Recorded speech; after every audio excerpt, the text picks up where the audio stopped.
First thing you need to consider with vibrato is that you want to let the slide do the work. So you want your hand and your arm to be relaxed. So we're just going to start, I'm in open C tuning. We're going to start with a note on the 5th fret. In my case, that's an F. So I'm going to play that note just against a reference. Okay, no vibrato at this point. And then what I'm going to do is I'm going to play the note and then I'm going to add some vibrato. So here's the note. And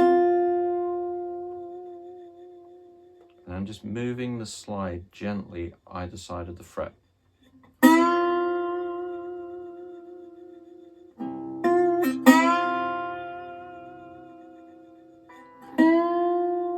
notes I can slide into the note.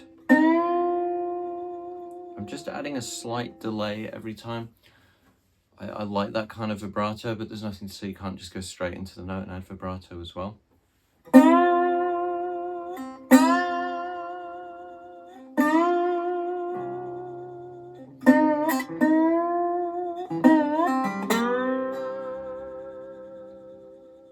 And the movement's coming from your elbow and your biceps. It's not a wrist movement so much, although this is all relaxed, but you're using the bigger muscles of your arm just to move that slide. You know, everything's very loose and relaxed, but you know, the real movement is coming from there.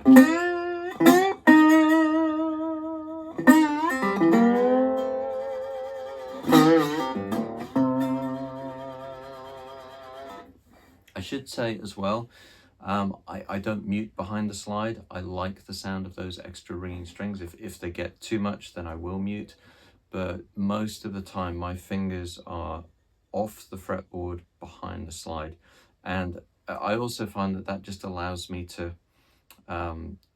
just be more relaxed, really, and move the slide more comfortably. So again, that's a personal choice. There are two camps. Two schools of thought. One says, don't go above the fret with the slide when you're doing vibrato. The other one says, it's okay to go above the fret. I'm in the second camp. Albert King, gospel singers, ton of people do vibrato which goes above the note. I like it. So if you don't like it, then great, don't go above the fret. But just bear in mind that it is possible to do that. So as I'm demonstrating, you'll notice I'm doing that. You can ignore that aspect of it if you don't want to do that. So we're sliding into this note. And what we need to focus on are three main things. One is the speed. So if you're playing a song, that is usually going to relate to the tempo of the song. So it's going to be some kind of subdivision, like a triplet or a semiquaver. So you might be doing the vibrato slow or fast. But you need to develop a consistent speed and the ability to change that. There's nothing to say you can't start off slow and get faster or vice versa, but you just need to develop that side of it. The next is the width of it. So how far are you going? In my case, above and below the fret, am I doing really wide? Am I doing narrow? Or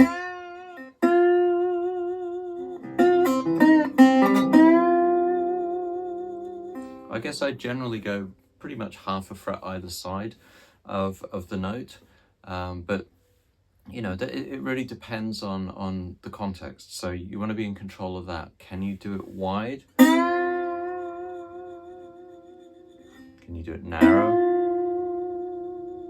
Can you vary the speed with different widths? You know, all of this stuff is something to control and to work on separately. You know, so you work on the speed aspect of it separate from the width aspect. And then when you're comfortable with both those, you can put them together. And the other thing, the third one is just like having a smooth contour, just making the whole thing not sound ragged. You know, you don't want, you know, kind of all over the place. You think about a waveform, a nice smooth waveform. And all of those things, if you work on them separately, then when you put them together, you know, your slide will have more, your vibrato will have more authority. So what happens if we play on more than one string? It's all the same, all the same stuff. Doesn't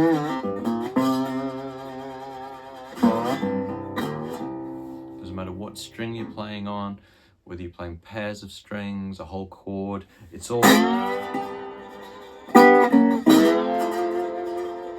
exactly the same principle as keeping very relaxed. One big tip and one thing that I found very, very useful is when you're doing the vibrato, continue it past the note dying. So if you're practicing your vibrato, let the note die away and just keep that movement going. And just keep relaxing. So the idea is basically you're just training yourself to do that movement and not worrying what the note sounds like. So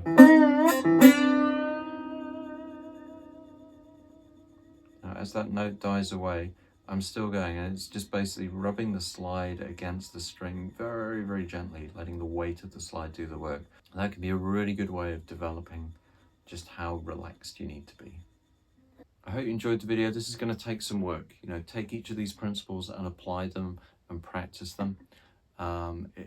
It's going to take months, years maybe, but all this work, your playing is going to improve continuously as you're doing it. So don't neglect this. This is a big part of your slide playing. If you enjoyed the video, please give it a thumbs up, subscribe to the channel, and if you've got any comments or anything that I can help with, please just ask. I'm more than happy to field questions and to look at making future videos on requests that you might have. Happy sliding.